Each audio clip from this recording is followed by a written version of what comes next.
함께 예배하는 모든 분들 가운데 이 말씀에 축복이 함께 하시기를 주님의 이름으로 축원합니다. 오늘 본문 말씀은 이제 예수님께서 공생애를 바로 시작하시는 장면을 우리에게 보여주고 있습니다. 예수님이 요한에게 세례를 받으시고 성령에게 이끌려 40일 동안 광야에서 마귀에게 시험을 받으셨습니다. 그리고 여기 12절에 보면 요한이 잡혔음을 들으셨다라고 말씀합니다. 여기에서 말하는 요한은 바로 세례 요한을 말하고 있습니다. 왜 세례 요한이 잡혔습니까? 그것은 헤롯 안디바의 간음 사건 때문에 바로 잡히게 되었습니다. 헤롯 안디바는 갈릴리 지역을 통치하는 분봉왕이었습니다. 여러분, 분봉왕이라는 것은 이렇게 지역을 이렇게 분할해서 통치하는 자인데, 실질적인 그곳의 통치자이기도 하지만 파송된 통치자라고 하는 것이죠. 요즘으로 우리가 이해하기 쉽게 말하면 총독 정도 되는 사람입니다. 어찌됐든 당시에는 왕으로 그렇게 지칭을 받았습니다. 그런데 이 헤롯 안디바의 이복 동생이 헤롯 빌립입니다. 헤롯이라는 성경에 보면 헤롯 왕이 참 많이 나오는데 내용을 보면 이름들이 좀 다릅니다. 헤롯 안디바가 있었는데 헤롯 빌립이라는 이복 동생이 죽었습니다. 그런데 그의 아내 헤로디아가 있었는데 이복 동생의 부인을 그가 취하게 되는 것이죠. 이로 인하여서 요한이 그것을 바로 비판하는 말을 하게 됩니다. 성경이 분명하게 근친상간의 상간을 죄로 규정하고 있기 때문에 그렇습니다. 이로 인하여서 요한이 감옥에 이제 갇히게 되는 것이죠. 그리고 얼마 있지 않아서 이제 세례 요한이 바로 죽게 되는 것입니다. 거기서 비로소 예수께서 본격적인 사역을 바로 시작하셨다고 하는 것입니다. 예수님께서 이렇게 아무 때나 사역을 시작하신 것이 아니라 세례 요한의 바로 감옥에 갇히는 것을 기점으로 해서 사역을 바로 시작했다는 것을 성경이 말씀해주고 있습니다. 왜 그렇게 하셨을까요? 그것은 바로 하나님께서 그렇게 예수님에게 바로 일하셨기 때문에 그런 것이겠죠. 바로 세례 요한은 예수님이 오실 길을 예비한 구약의 마지막 선지자입니다. 그러니까 예수님이 오신다, 이것을 마지막으로 증거한 선지자가 요한인데, 이 요한의 사역이 끝나자 주님은 선지자들을 통하여 약속하신 대로 바로 사역을 바로 시작하신 것입니다. 이것을 통하여서 매사에는 적당한 때가 있다는 것을 우리에게 말씀해 주고 있습니다. 이것은 믿는 자나 안 믿는 자나 누구를 불문하고 범사에 때가 있다. 일할 때가 있고 일을 쉴 때가 있고 심을 때가 있고 거둘 때가 있다. 이것을 우리에게 말씀해 주고 있다고 하는 것이죠. 사람들은 누구나 다 모든 것에는 적당한 때가 있다는 것을 다 압니다. 그래서 그 적당한 때가 언제인가 이것을 찾기를 굉장히 소망하지요. 적당한 때가 있다면 그 적당한 때가 언제인가? 우리는 24절기가 있지 않습니까? 24절기는 그 농사를 짓는 사람에게 언제 물을 가둬야 되고 물을 꼴을 터야 되고 뭐 씨를 심어야 되고 이런 걸 가르쳐 주는 거 아닙니까? 24절기를 맞추어서 그 농사를 지어야 된다는 것이죠. 24절기를 따라 농사를 지으면 쉽죠. 그런데 인생이라는 것이 이렇게 24절기가 정해져 있지 않아서 어느 때가 좋은지 늘 우리 가운데 이 부분이 화두가 아니겠습니까? 언제 결혼을 해야 되는데 어느 때 결혼을 해야 되는지, 결혼 날짜는 언제 잡아야 되는지, 사업을 언제 시작해야 되는지, 참 이 부분이 어렵습니다. 그래서 안 믿는 사람들은 점쟁이를 찾아가 가지고 길이를 물어보는 것이죠. 언제가 길이겠습니까? 이렇게 물어보는 것 아닙니까? 그래서 택일한다 그러죠. 날짜를 정한다는 것 아니겠습니까? 그래야 가장 복된 날이 될 거라고 생각을 하는 것이죠. 하지만 성도에게 여러분 가장 적당한 날, 성도에게 길이는 언제이겠습니까?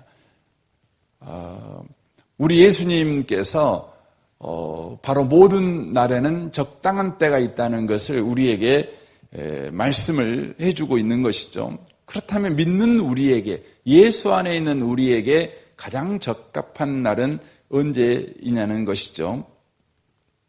예수 믿는 사람들도 언제 해야 되는가, 이 부분이 관심사 아니겠습니까? 성경은 우리에게 언제 해야 되는가, 이 부분을 우리에게 명확하게 말씀합니다. 고린도후서 6장 1절을 보십시오. 우리가 하나님과 함께 일하는 자로서 너희를 권하노니 하나님의 은혜를 헛되이 받지 말라. 이르시되 내가 은혜 베풀 때에 너희에게 듣고 구원의 날에 너를 도왔다 하였으니 보라 지금은 은혜 받을 만한 때요 보라 지금은 구원의 날이로다 라고 말씀합니다. 예수님의 구원이 우리 인생에게 주신 놀라운 복이 있습니다. 그 복은 예수님의 구원으로 인하여서 모든 날이 구원의 날이요 은혜의 날이 되었다는 것입니다. 그러니까 예수 믿는 사람에게 따로 택일해야 될 날이 있는 것이 아닙니다. 길일이 따로 있는 것이 아닙니다. 예수 믿는 사람에게 모든 날이 구원의 날이요 바로 은혜의 날이 되었다는 것입니다. 그러므로 예수 믿는 사람에게는 점쟁이에게 찾아가서 어떤 날 이걸 해야 될까요? 라는 길이를 물어서 택이라는 일이 필요한 것이 아니라 예수님으로 인하여서 모든 날이 은혜의 날이 되었고 구원의 날이 되었다는 바로 믿음이 저와 여러분에게 더 필요한 것입니다. 저는 이 아침에 오신 복 있는 분들에게 믿음이 부어진 은혜가 있으시기를 바랍니다. 하나님께서 바로 예수님을 통해서 모든 날을 구원의 날, 은혜의 날로 바로 회복하셨다. 이걸 믿는 것입니다. 여러분, 안식일이라는 이 규정은 그 하나님이 태초에 천지를 창조하시고 나서 정하셨죠. 주님께서 모든 날이 복되다. 그러므로 나는 이날 신나는 것이죠. 그래서 안식일의 개념이 처음에는 월화수목금토일 이렇게 그 다른 날에 비교하여서 그날이 더 복된 날이다. 그래서 안식일이 있었던 것이 아니라 모든 날을 내가 복되게 하셔서 하나님이 창조하셔서 바로 만족하시다는 것입니다. 부족함이 없다는 것이죠. 그래서 쉬신 날입니다. 그런데 인간이 죄를 지었죠. 인간이 죄를 지었습니다. 그때 우리 하나님께서 바로 그 인생들에게 안식일을 정하셨습니다. 그래서 그날을 복되게 하셨습니다. 그 날만 복되게 하신 것입니다. 왜 그렇게 하신 것입니까? 바로 인생이 죄로 말미암아서 모든 날을 복되게 하신 하나님의 창조 질서를 깨버린 것입니다. 그러므로 우리 하나님께서 그들 가운데 구원을 베푸시고 구원을 약속하시기 위해서 바로 안식일을 허락하신 것입니다. 그리하여 그 날에 하나님을 바라고 하나님을 바로 앙망하는 것이죠. 그날에 하나님께서 우리에게 약속하신 구원의 날을 앙망하는 것이죠. 그런데 우리 주 예수님께서 약속하신 대로 오셨죠. 오셨습니다. 그래서 우리는 구약의 안식일을 이제 지킬 필요가 없는 것이죠. 우리는 주일을 지키죠. 주일이 원래 구약의 안식일은 토요일입니다.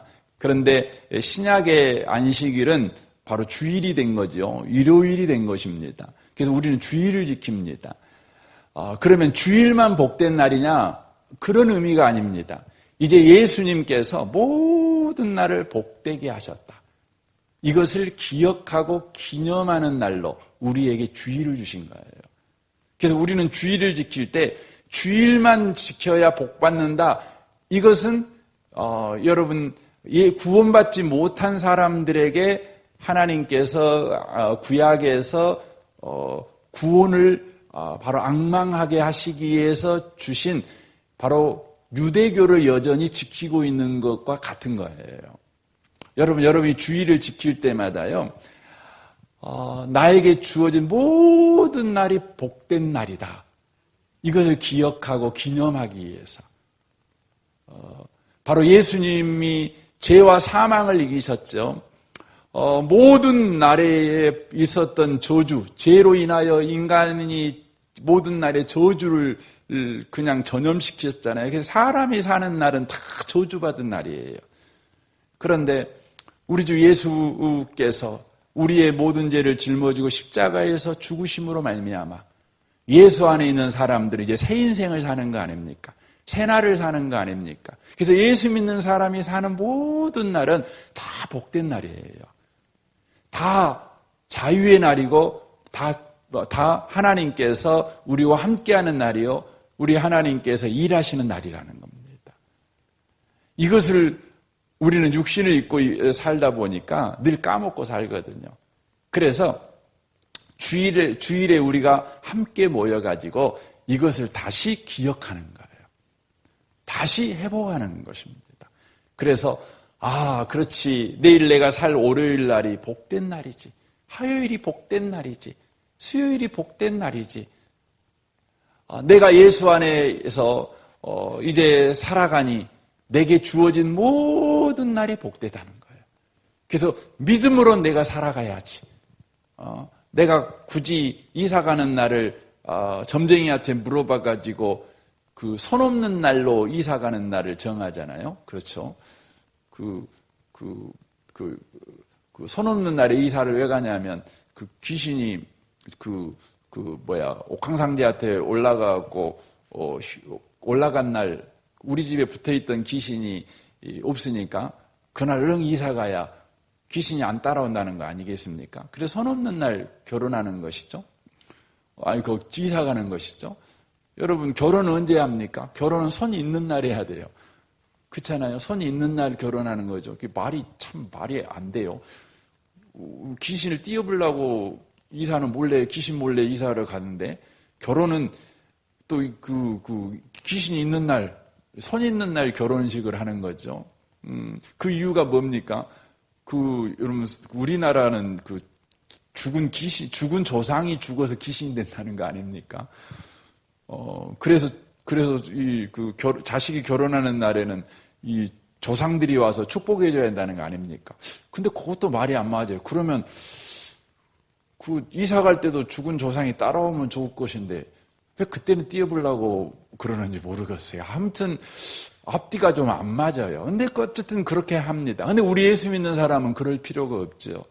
우리는요, 양가 집안 서로 만나가지고, 이날이 좋겠습니다. 합의한 날 결혼하시면 되는 겁니다. 여러분이 이사를 할 때도 그렇죠.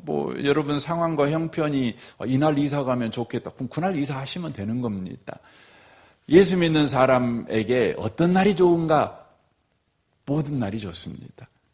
여러분이 믿음으로 택해서 일하시면 되는 것입니다. 성경은 디모데 후서에서 이렇게 말씀합니다. 하나님께서 지으신 모든 것이 선함에 감사함으로 받으면 버릴 것이 없나니 하나님의 말씀과 기도로 거룩하여 지민이라 라고 되어 있습니다. 감사함으로 받으면 버릴 것이 없대요. 그렇죠? 하나님이 지금 우리 가운데 일하시고 하나님께서 아들 예수를 십자가에 죽이셔서 모든 날에 저주를 다 담당해 버리셨다. 우리가 이것에 대한 감사를 가지고 모든 날을 살아갈 때 저와 여러분에게 모든 날은 진정으로 구원의 날이고 은혜의 날임을 확인하는 복을 받게 될 것입니다. 이를 위해서 저와 여러분이 날마다 하나님과 바로 바른 관계, 하나님을 향한 충만한 믿음을 계속해서 갖는 삶을 살아가는 것이 아주 중요하다는 것입니다. 그래서 저와 여러분에게 중요한 관심은 어떻게 어느 날 이 일을 할 것인가가 아니라 모든 날 가운데 어떻게 살 것인가가 중요한 것입니다. 그래서 사도행전 1장에 보면 예수님께서 이렇게 승천하실 때에 제자들이 궁금했어요. 아버지가 약속하신 걸 너희들에게 주겠다 이렇게 말씀하시죠. 성령 주시겠다 약속할 때 제자들이 이렇게 질문합니다. 그들이 모였을 때 예수께 여쭈어 이르되 주께서 이스라엘 나라를 회복하심이 이때입니까? 물어봅니다. 이스라엘이 회복될 때가 이때입니까? 그러니까 그들에게 늘 관심이 언제냐, 언제 이스라엘이 회복되느냐, 독립되느냐, 때에 대한 관심이 늘 있었다는 것 아니겠습니까? 여러분과 저도 기도할 때 그러지 않습니까? 하나님은 언제나 응답해 주실랍니까? 언제나 내 질병이 치료되겠습니까? 언제나 그렇게 되겠습니까? 늘 우리는 그것에 관심이 많습니다.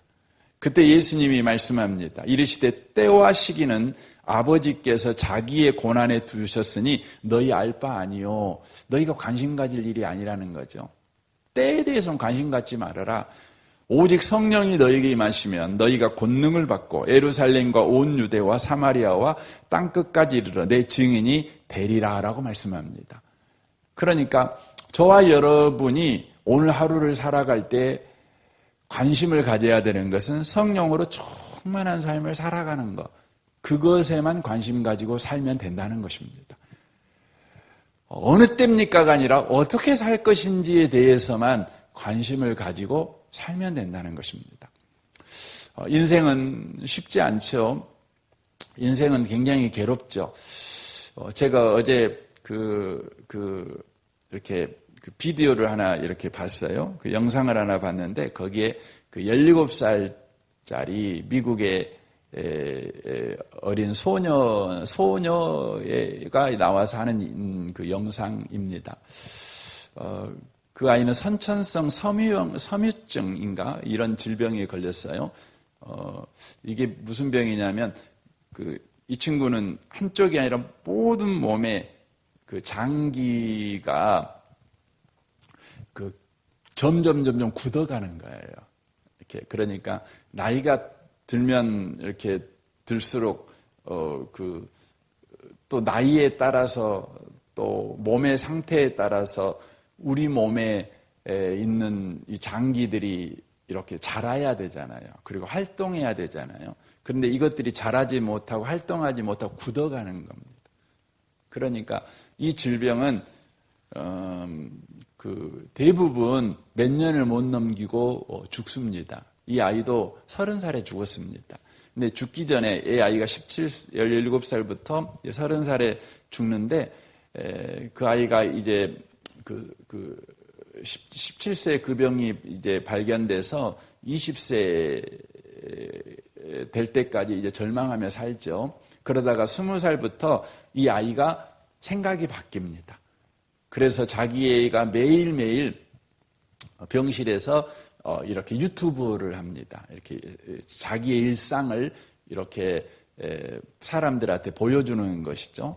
그러면서 그들에게 소망을 주는 이야기를 하는 그런 그 내용의 영상입니다. 근데 그 아이가 이런 이야기를 합니다. 여러분의 인생을 낭비하지 말라는 거예요. 우리는 늘 수요일 설교랑 똑같더라고요. 제가 그거 보면서 제가 어제 봤는데 이거 수요일 전에 봤으면 우리 성도들하고 같이 그걸 나눴으면 더 좋았을 걸 이런 생각이 들었는데 그 많은 사람들은 치료돼요. 건강해져야 뭔가를 할 수 있다. 돈을 벌어야 뭘 해야지. 늘 이 생각 갖고 산다는 거예요. 자기도 그랬다는 것이죠. 그런데 자기가 이렇게 병들어 보니까 병들어도 할 수 있는 게 너무 많은 거예요. 죽어가고 있잖아요. 이렇게 죽어가고 있는데도 할 일이 너무 많은 거예요. 할 수 있는 일이 너무 많은 거예요. 인생이 괴로운데 괴로움이 끝나야 뭔가를 할 수 있는 게 아니고 괴로운데도 의미 있고 가치 있는 일을 할 수 있는 게 너무 많은 거예요. 이 친구가 하는 이야기가 그 말입니다. 그래서 이 친구는 그런 병상에 누워 있으면서도 여러 활동을 합니다. 그래서 자기가 어떤 모임을 만들어가지고 그 어려운 사람들 이렇게 후원하고 사람들이 자기 유튜브를 보고 후원하면 그걸 모아가지고 또 후원하고 또 그 아픈 몸을 가지고 다니면서 강연하고 막 이런 걸 합니다. 제가 그걸 보면서 너무너무 은혜가 됐어요. 은혜가 됐어요. 여러분, 예수 믿는 사람에게 어느 때냐, 언제 해야 됩니까? 여러분, 예수 믿는 사람들은요, 모든 날이 복된 날입니다. 그러므로 여러분과 저는 더 좋은 날을 기다리는 사람이 아닙니다. 오늘 우리는 성령 충만하게 살아가는 겁니다. 몸이 아파도, 죽어가도, 가난해도, 또 여러분 문제가 해결되지 않아도 우리는 그때에도 얼마든지 아름다운 일을 하며 살아갈 수 있습니다. 예수 믿는 사람의 특권입니다. 저는 이 아침에 오신 복 있는 분들이 그렇게 오늘 한 날도 살아내는, 오늘이 구원의 날이고 오늘이 은혜의 날이다. 더 좋은 날이 와야 내가 뭔가를 할 수 있는 사람이 아니라 이미 내게 좋은 날이 와 있다. 이 믿음을 가지고 오늘 한 날을 살아내는 복 있는 성도들이 다 되시기를 주님의 이름으로 축원합니다. 아멘. 우리 같이 기도하겠습니다. 오늘 말씀을 우리 생각하면서 오늘 하루를 또 주께 의지하며 나아가는 기도를 좀 했으면 좋겠습니다. 우리 성도들을 위해서 여러분 중보해 주시고 이 나라와 이 민족과 북한과 열방을 위해서 또한 기도해 주십시오. 또 교회를 위해서도 기도해 주십시오. 우리 좋으신 주님께 이 아침에 통성으로 구하겠습니다. 기도하겠습니다.